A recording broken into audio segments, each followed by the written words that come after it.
Hansol Kim wiped the sweat from his forehead as he checked the cargo manifest one more time. The medical supplies in the hold of his ship Aurora's Edge were worth more than his ship itself. 3 months of medicine for the outer rim colony of Kepler 442b, including rare antibiotics that could save hundreds of lives. He was a simple man with simple goals: deliver cargo, get paid, keep his small crew fed and his ship running. At 35 years old, he had been doing this job for 8 years now. Before that, he had served in the Korean Special Forces, but those days were behind him. Now he just wanted peace and honest work among the stars. "Captain, we're coming up on the delivery point," called Dong-Woo Lee from the pilot's chair. The young man was 28 years old and had been flying ships since he left the Korean Air Force 5 years ago. He was good at his job and never asked too many questions. "Good," Hansol replied. "Mira, how are our systems looking?" Mira Park looked up from her engineering console. She was 32 years old and had trained as both a medic and an engineer in the Korean Army before joining Hansol's crew 3 years ago. Her hands moved quickly over the controls as she ran diagnostics. "Everything looks normal, Captain.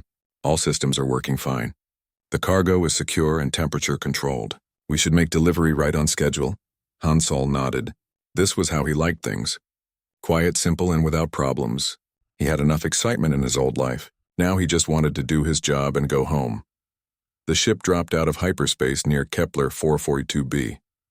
The small colony world looked peaceful in the distance, its single moon casting shadows on the surface. Hansol had made this delivery run 12 times in the past 4 years. He knew the route well. "Something's wrong," Dongwoo said suddenly. His voice was tight with worry. "I'm reading a massive ship on sensors. It's between us and the colony." Hansol moved to look at the sensor display. A huge vessel sat in space ahead of them, at least 10 times the size of their small cargo ship. The design was unfamiliar, with long curves and sharp angles that looked like a giant predator. "Try to hail them," Hansol ordered. He had a bad feeling about this. Dongwoo worked at his console for several seconds. "No response, Captain. They're not answering our calls. But I'm detecting some kind of scanning beam hitting our ship." Mira checked her displays. "Captain, they're reading everything about our ship. Hull composition, power levels, even our life signs. This isn't a normal customs scan." Hansol felt his old military training kick in. Something was very wrong here. "Dongwoo, can we go around them?" "I don't think so, Captain. They're moving to intercept us, and they're much faster than we are." The huge alien ship moved closer. Hansol could see weapon ports along its hull and defensive shields glowing with energy. His small cargo ship had no weapons and only basic shields meant for asteroid impacts.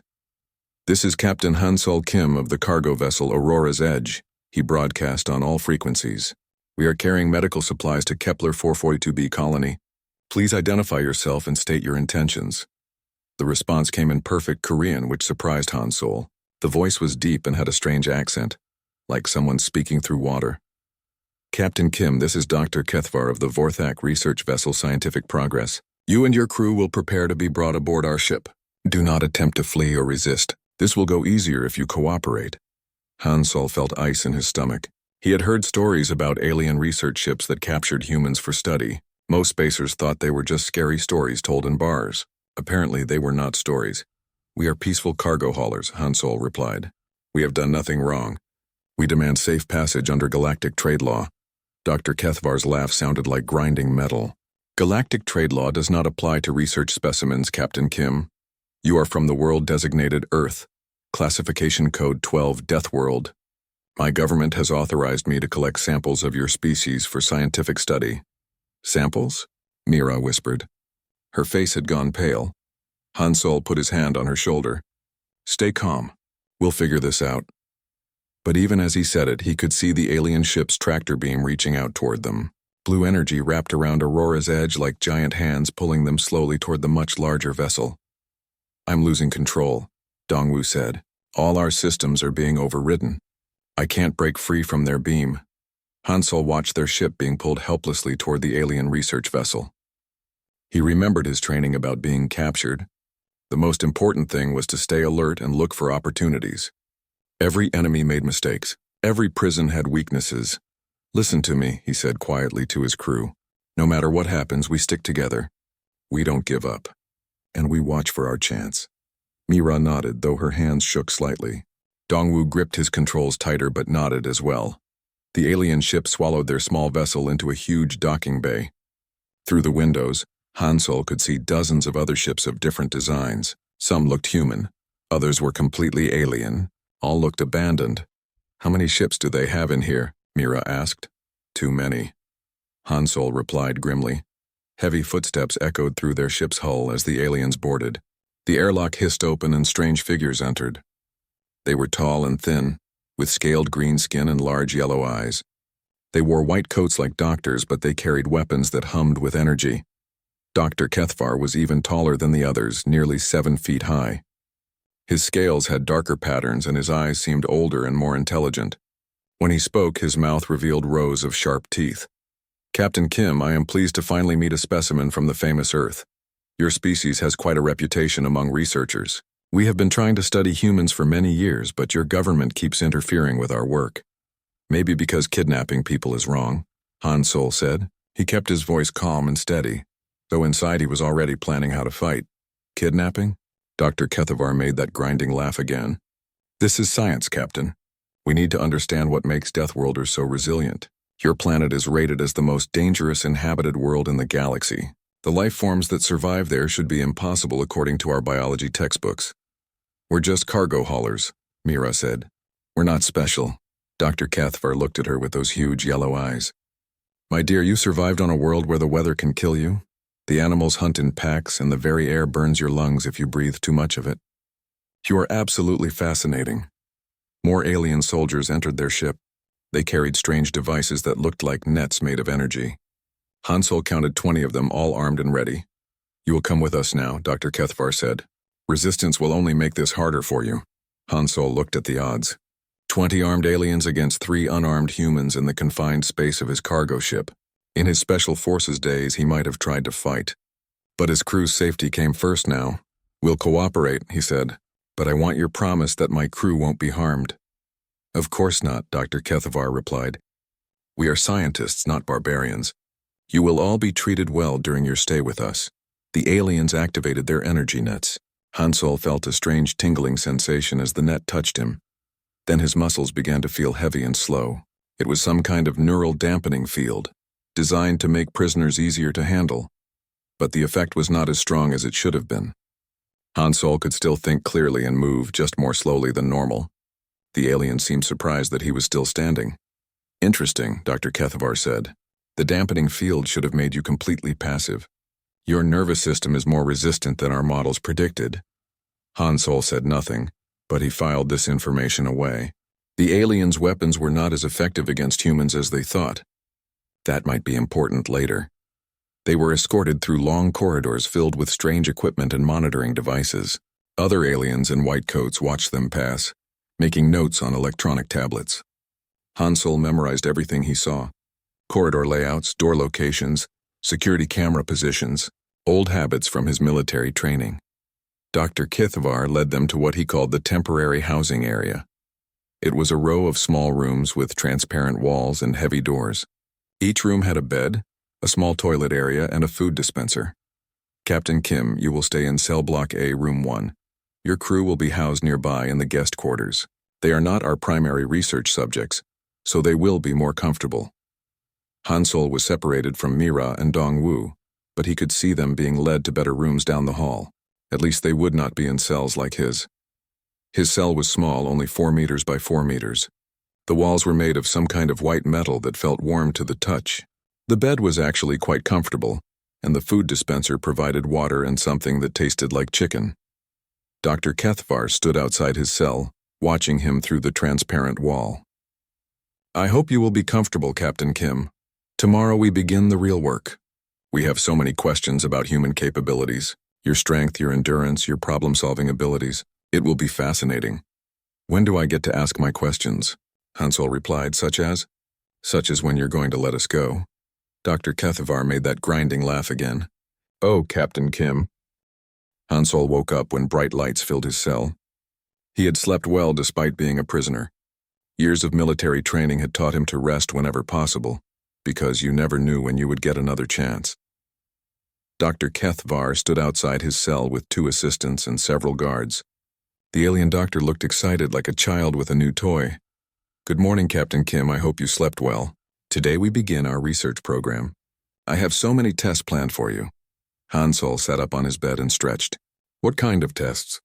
Oh, very simple things at first. We want to understand your physical capabilities, strength, speed, endurance. Then we will move on to mental tests. Problem solving, stress response, social behavior. And what if I don't want to be tested? Dr. Kethavar tilted his head like a curious bird. Captain Kim, you are a research specimen now. Your wants are not relevant to the scientific process, but I am sure you will find the tests interesting. We have studied many species from dangerous worlds. Humans should be no different. The cell door opened with a soft hiss. 4 guards entered, carrying those energy net devices. Han Sol noticed they seemed nervous around him, which was strange since he was unarmed and outnumbered. Please come with us, Dr. Kethavar said. The testing facility is just down the hall. Han Sol stood up slowly. The neural dampening field from yesterday still affected him slightly, making his movements feel heavy. But he could think clearly and his reflexes still worked. The aliens did not know their technology was not working properly on him. They walked through long corridors filled with strange machines and monitoring equipment. Han Sol counted doors, memorized turns, and noted security cameras. The ship was huge, much bigger than it had looked from outside. How many people work on the ship? He asked casually. We have a crew of 300 research staff and 50 security personnel, Dr. Kethavar replied proudly. This is the most advanced research vessel in the Vorthak fleet. That's a lot of people just to study aliens. We study many species. Captain Kim, we have been mapping the biological capabilities of dangerous world inhabitants for over 200 years. It is important work that helps the galaxy understand threats and opportunities. They entered a large white room, filled with exercise equipment and monitoring devices. Everything looked clean and expensive, like a high-tech gym. Dr. Kethavar gestured toward a machine that looked like a weightlifting system. We will begin with simple strength tests. This machine can measure force output up to 5,000 kilograms. Based on your body mass and muscle density, we estimate you can lift approximately 150 kilograms. Han Sol looked at the machine. It was similar to equipment he had used in the military, but more advanced. What happens if I lift more than that? Impossible, Dr. Kethavar said with confidence. Our computer models are very accurate. We have tested over 400 different species. Biology has rules, Captain Kim. Han Sol smiled and walked over to the machine. He had been lifting weights since he was 16 years old. In the Special Forces, physical fitness was everything. Even now, 8 years after leaving the military, he worked out every day in his ship's small gym. The machine hummed as he gripped the handles. Sensors attached to his arms and chest to monitor his vital signs. Dr. Kethavar and his assistants watched their screens with interest. Han Sol started with light weight, just 50 kilograms. Easy. The machines beeped and recorded data. He increased to 100 kilograms. Still easy. The aliens looked pleased as if their predictions were being confirmed. At 150 kilograms, Dr. Kethavar expected him to struggle. Instead, Han Sol lifted the weight smoothly and held it steady. The alien's large yellow eyes widened with surprise. Interesting. Try 180 kilograms. Han Sol lifted it without strain. His military training had taught him to always hide his true capabilities from enemies. Let them underestimate you.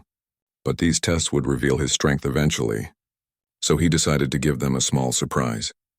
At 250 kilograms, the machine was working hard, but Han Sol was barely breathing heavy.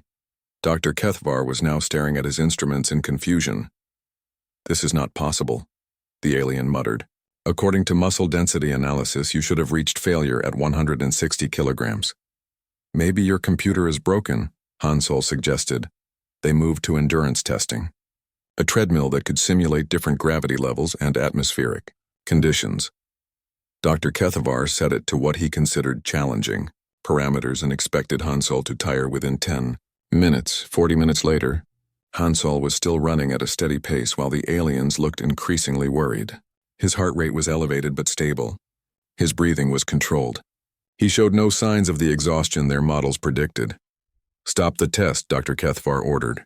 This is providing too much data outside normal parameters. I was just getting warmed up, Han Sol said as he stepped off the treadmill. The pain tolerance tests were next. Dr. Kethvar explained that they needed to understand human responses to different types of discomfort. The equipment would deliver controlled stimuli while monitoring his stress reactions. The first few settings would have been painful to most aliens. Hansol barely noticed them. He had experienced much worse during military training, where instructors used pain to build mental toughness. Electric shock, extreme cold, pressure points, all techniques designed to prepare soldiers for interrogation. Fascinating, Dr. Kethvar said as he reviewed the data. Your pain receptors are active, but your stress response is completely different from other species. It's as if discomfort actually makes you more focused instead of less capable. Pain is just information, Hansol replied. It tells you something is happening, but it doesn't have to control you. After 3 hours of physical testing, they moved to psychological evaluation. Dr. Kethvar led him to a room with comfortable chairs and a large screen for displaying images and scenarios. We will now test your problem-solving abilities and stress responses, the alien doctor explained. These puzzles are designed for the most intelligent species we have encountered. They require both logical thinking and creative solutions. The first puzzle appeared on the screen.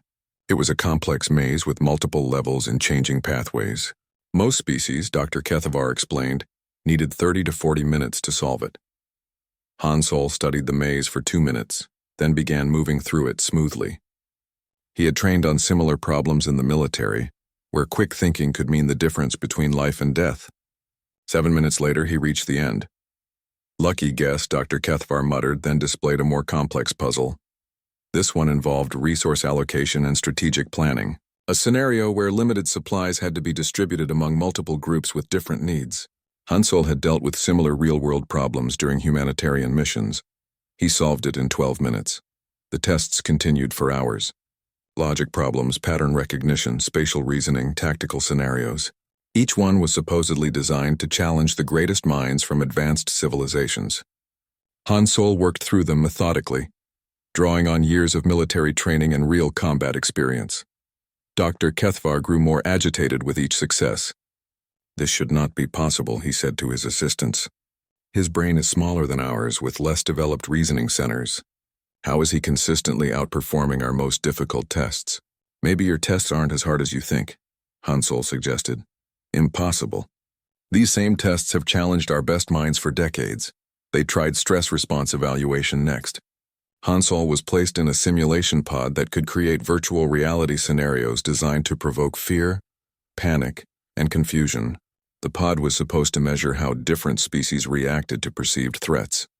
The first scenario was being trapped in a collapsing building. Hansol's heart rate increased slightly, but he immediately began looking for escape routes and structural weak points. He had been in similar situations during earthquake rescue operations. The second scenario was being chased by predators through a dark forest. Instead of panic, Hansol felt his military training kick in. He found weapons, set traps, and turned from prey to hunter. The virtual predators ended up fleeing from him. Turn it off, Dr. Kethvar ordered after the third scenario ended with Hansol successfully defeating what was supposed to be an overwhelming threat. His responses are completely outside normal parameters. What's normal? Hansol asked as he stepped out of the pod. Normal is fear when threatened, exhaustion when pushed, surrender when faced with superior force. You respond to every challenge as if it were an opportunity to prove yourself. Hansol shrugged. That's how you survive on a dangerous world. You adapt or you die. Dr. Kethvar spent an hour reviewing data while Hansol sat in a comfortable chair and waited. The alien doctor seemed troubled by what he was seeing. Captain Kim, I must ask you something directly. Are you an elite specimen of your species? A specially trained warrior or enhanced individual? I'm just a cargo hauler, Hansol replied honestly. I used to be a soldier, but so did millions of other humans. We're not special, but your capabilities are normal for someone from Earth. We have to be strong to survive our world. We have to be smart to build technology that keeps us alive. Hansol was eating breakfast when Dr. Kethvar appeared outside his cell. The alien doctor looked tired, as if he had been awake all night studying data from yesterday's tests. Good morning, Captain Kim. I hope you are ready for more intensive research today. We are moving you to Research Lab 7, our most secure facility. Why the upgrade? Hansol asked between bites of what tasted like scrambled eggs. Because yesterday's results were unusual. My Superiors want to ensure complete containment while we conduct deeper analysis. 2 hours later, Hansol found himself in a much more impressive prison. Research Lab 7 was a technological marvel. The walls hummed with energy fields, automated weapons tracked his movements from hidden ports in the ceiling, and the entire room could apparently shift gravity, temperature, and atmospheric pressure at the push of a button.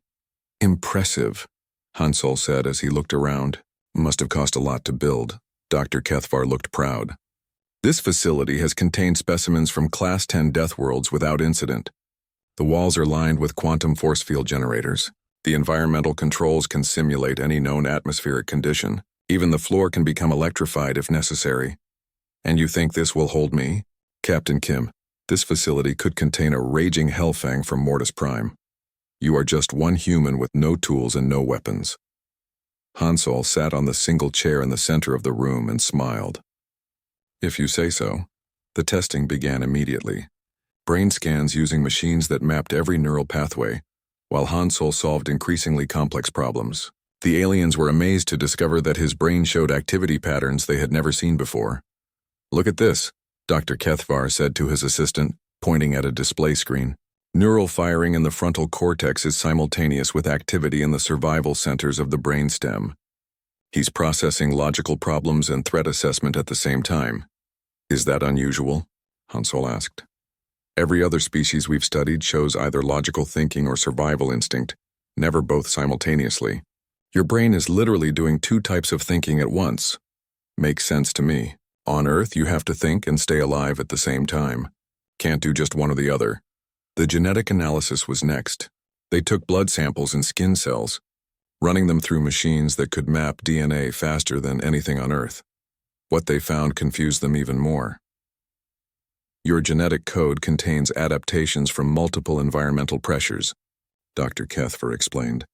Cold resistance, heat tolerance, poison immunity, radiation protection. It's as if your species evolved to survive every possible threat. Earth has all of those threats, Hansol replied.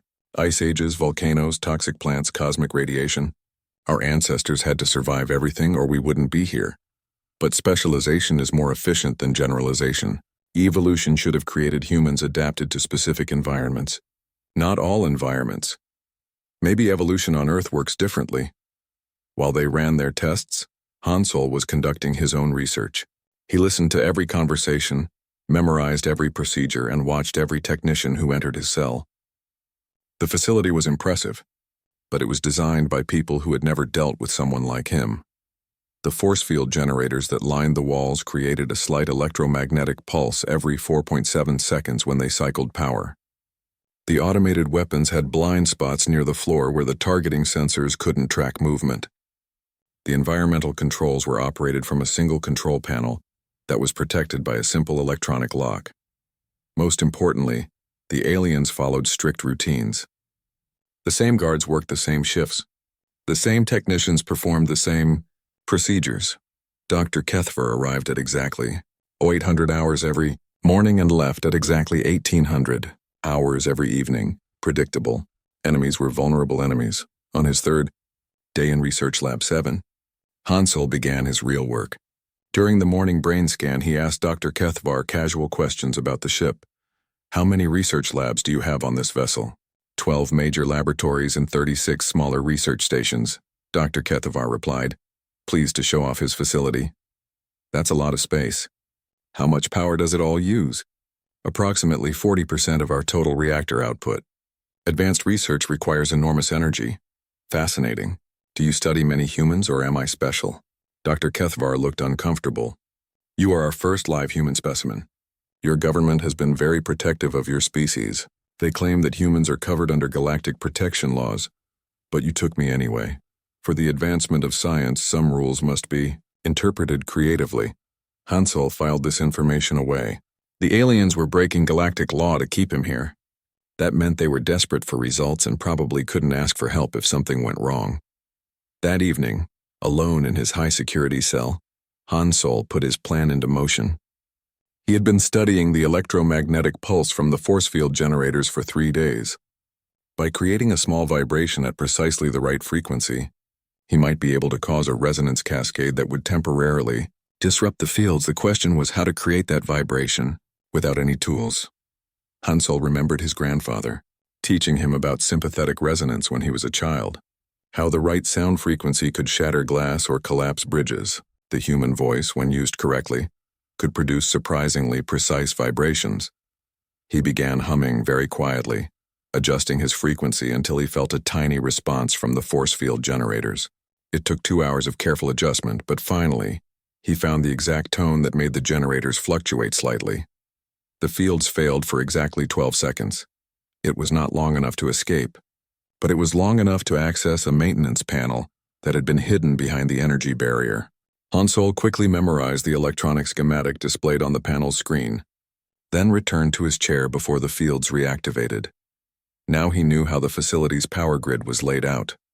Meanwhile, Mira and Dongwu were conducting their own intelligence operations. Mira had convinced her alien caretakers that she needed regular medical examinations because humans were fragile creatures from a dangerous world.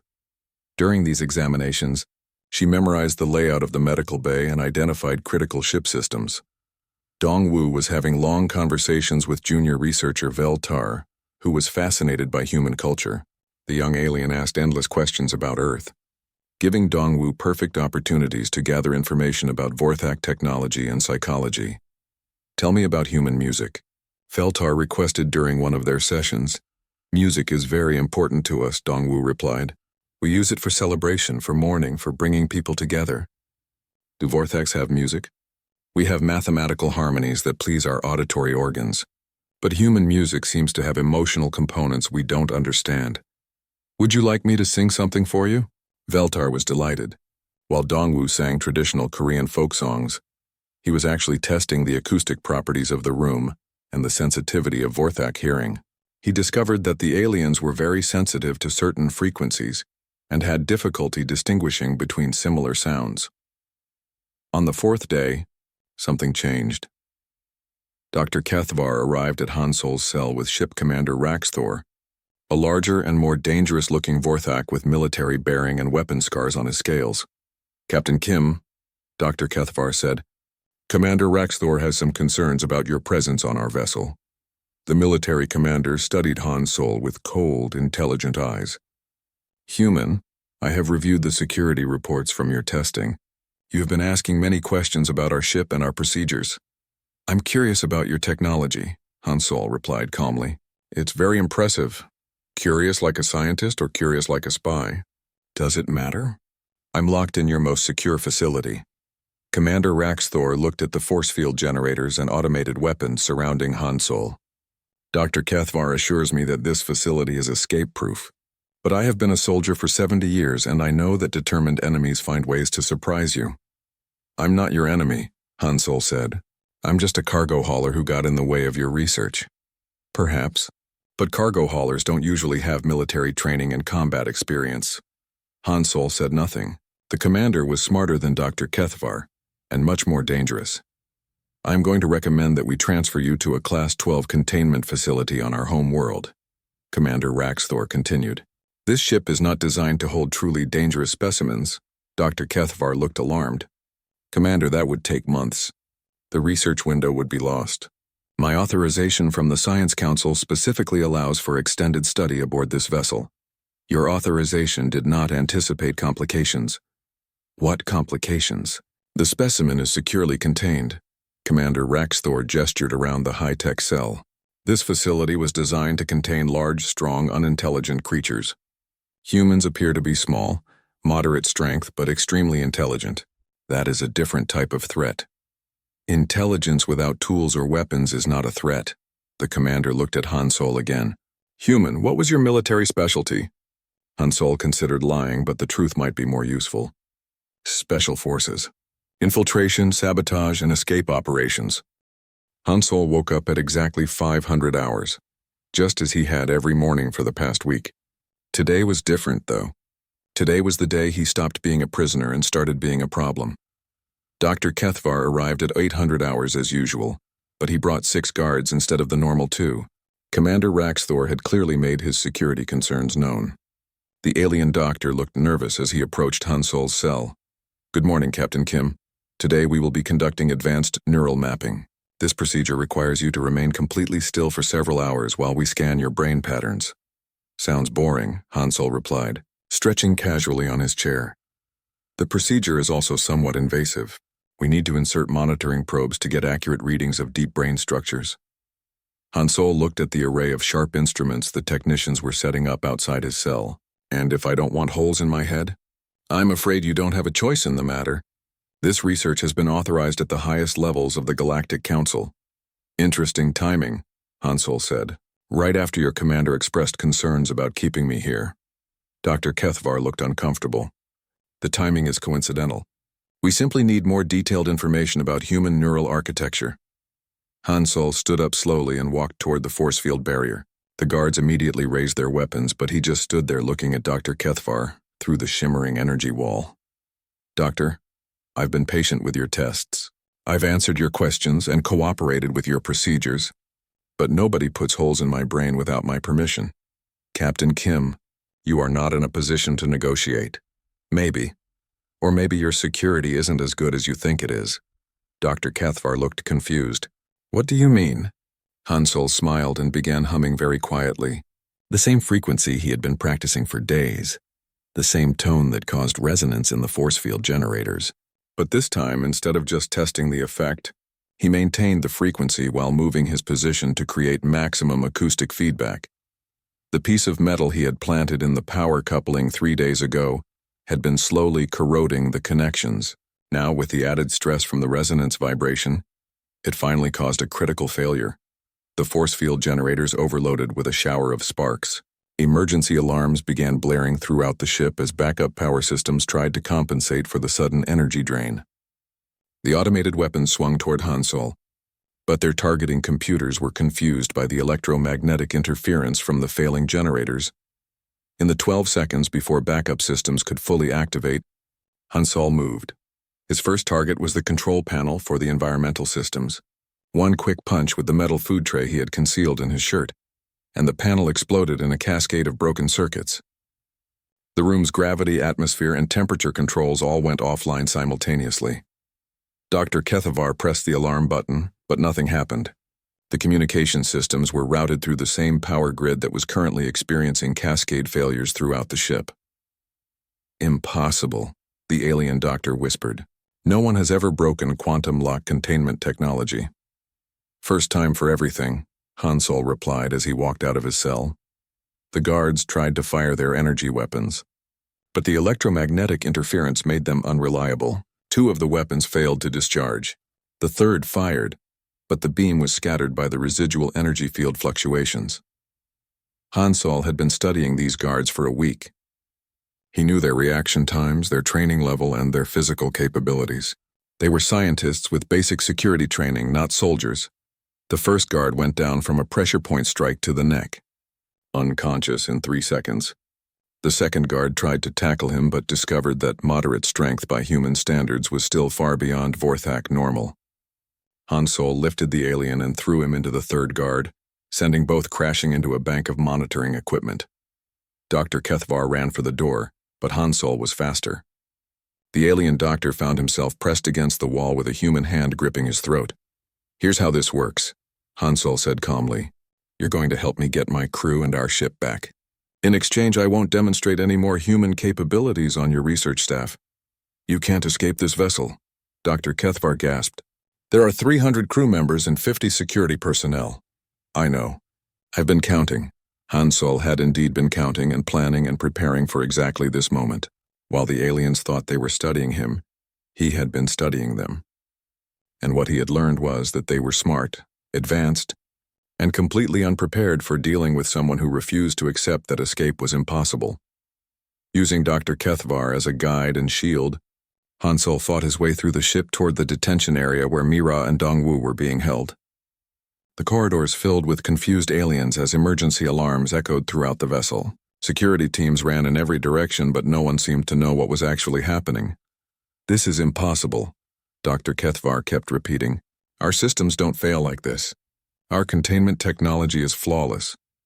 Your mistake was thinking that technology alone could solve every problem, Hansel replied as they reached another checkpoint. Sometimes the simplest solutions are the most effective. The security checkpoint ahead was manned by 4 guards with heavy weapons. They saw Dr. Kethvar being used as a hostage and called for him to get away from the human. "I can't," the doctor replied. "He's stronger than our physical models predicted." "Surrender, human," one of the guards called out. "You are surrounded and outnumbered." Hansel looked at the tactical situation. 4 armed guards in a narrow corridor with good cover positions. In his Special Forces days, this would have been considered a challenging but manageable obstacle. "Want to see something your research missed?" he asked Dr. Kethvar. Before the alien could respond, Hansel threw him to the side and charged directly at the security position. It was exactly the opposite of what any sane person would do when facing superior firepower. The guards were so surprised by the frontal assault that their first shots went wide.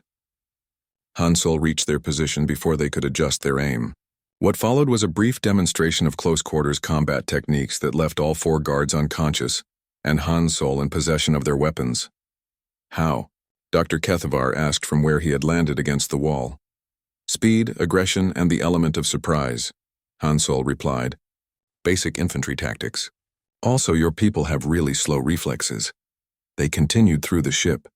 Hansel's running commentary during the running battle became a source of confusion for the Vorthak crew, who were monitoring through security cameras when a sonic weapon was fired at him.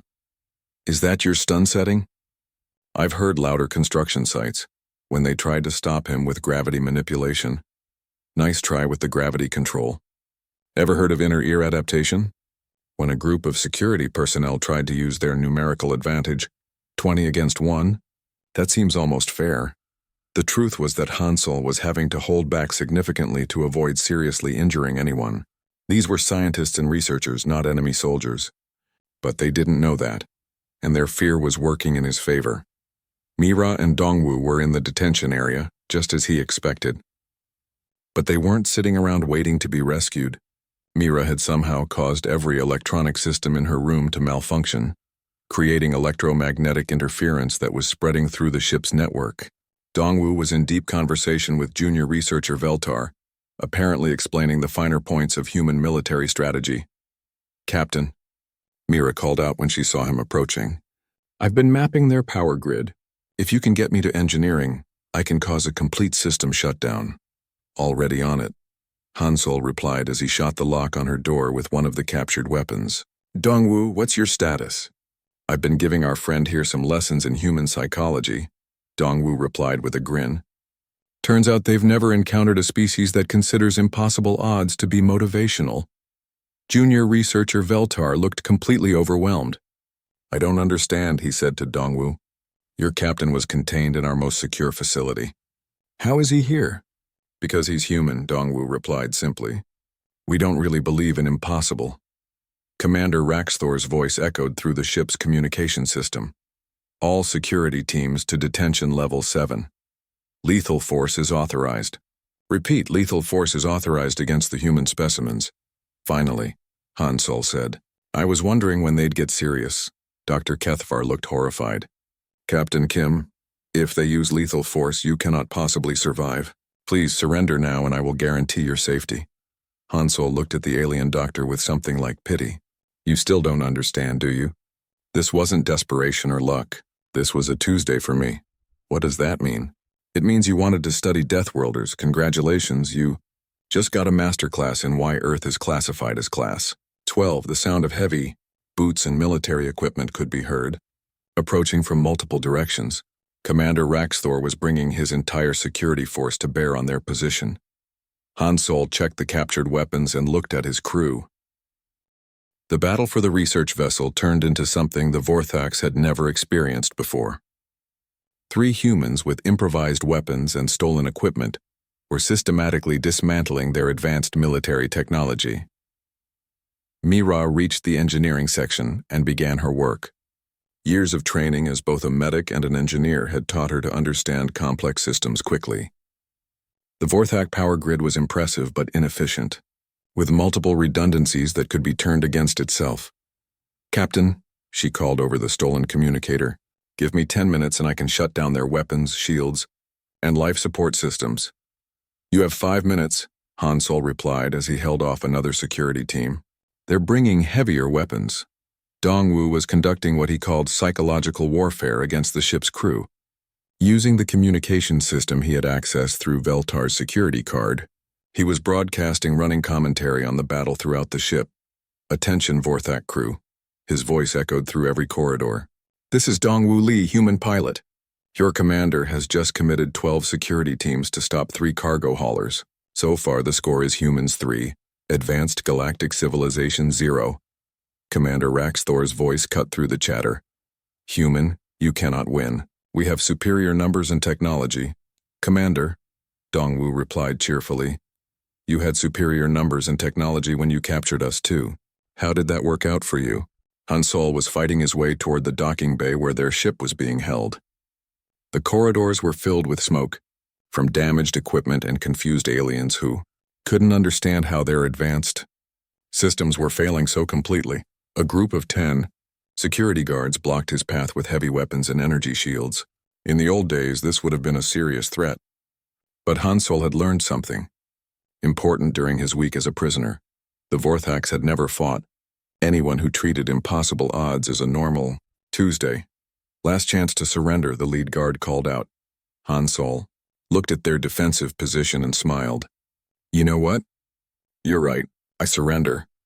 He raised his hands and walked toward them slowly. The guards relaxed slightly, thinking their overwhelming firepower had finally convinced the human to be reasonable.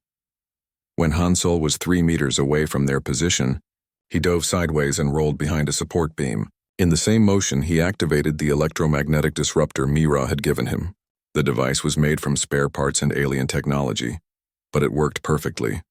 All 10 guards found their weapons and shields failing simultaneously. Before they could react to the equipment failure, Han Sol was among them.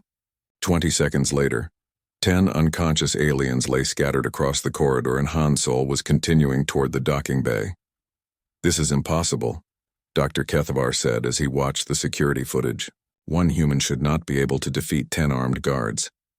"Maybe your guards need better training," junior researcher Veltar suggested. He had been listening to Dongwu's stories about human military history and was beginning to understand why Earth was considered so dangerous. "Our guards are trained professionals. They have decades of experience." "Experience doing what?" Veltar asked. "Fighting other Vorthaks? Suppressing prisoner uprisings? When have they ever fought someone who was trained to kill from childhood on the most dangerous world in the galaxy?" Dr. Kethavar stared at him. "Trained to kill from childhood?" According to Dongwu, all human children learn combat sports, survival skills, and competitive games that simulate warfare. They call it education and entertainment. Their entire society is built around preparing for conflict. Meanwhile, Mira had reached the main power control room. The 2 technicians inside took one look at the small human female with a toolkit and improvised weapons and decided to evacuate immediately.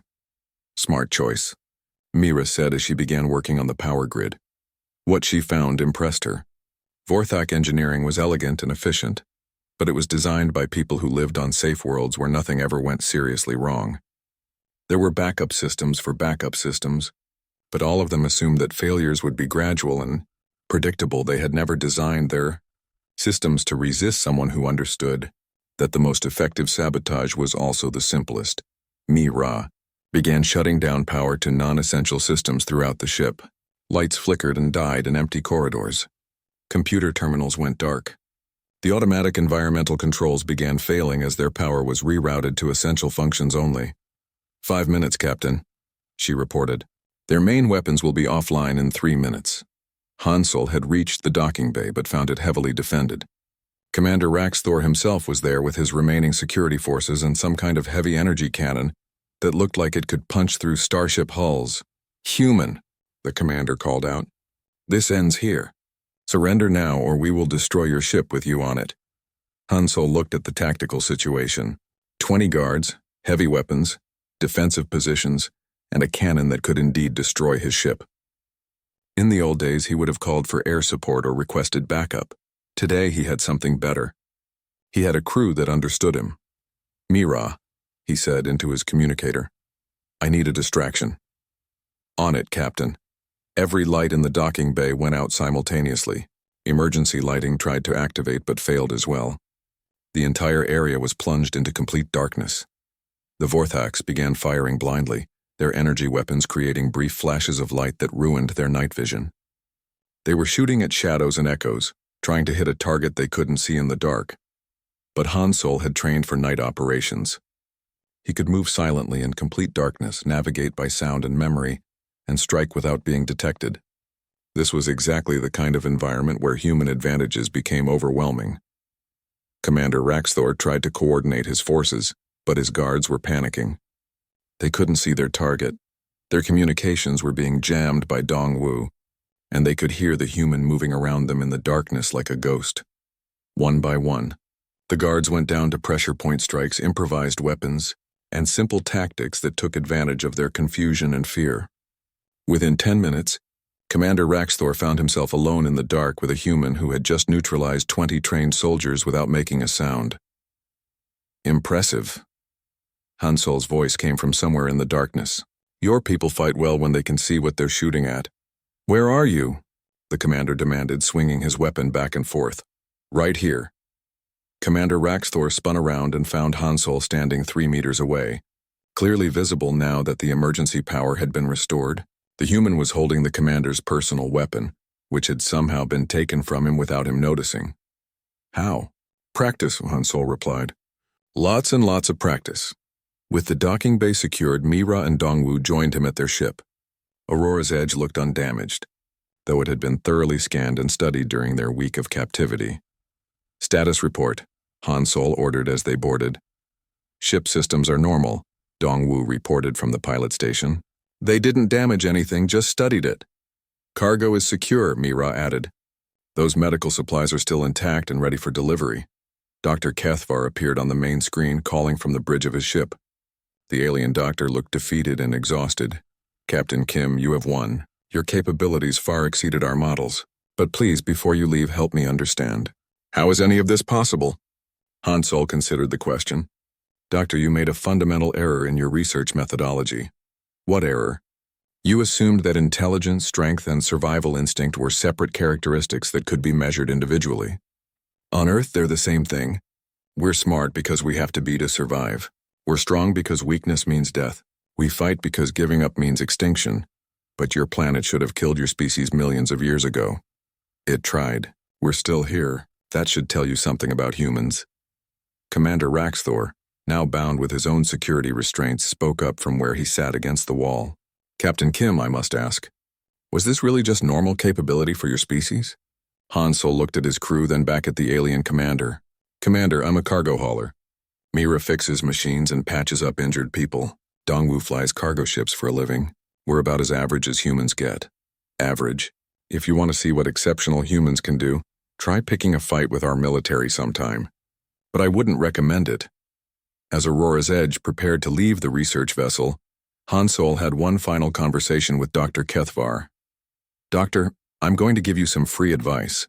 Update your files on human capabilities. We're not specimens to be collected and studied. We're people. And when you kidnap people from Earth, you're not just breaking galactic law. You're starting a fight with beings who evolved to win every fight they've ever been in. Will you report this incident to your government? Dr. Kethvar asked nervously. Already did, Dongwu called out from the communications station. I've been transmitting our entire experience to Earth Intelligence Service. They're very interested in your research methods. And I've downloaded your complete technical database, Mira added.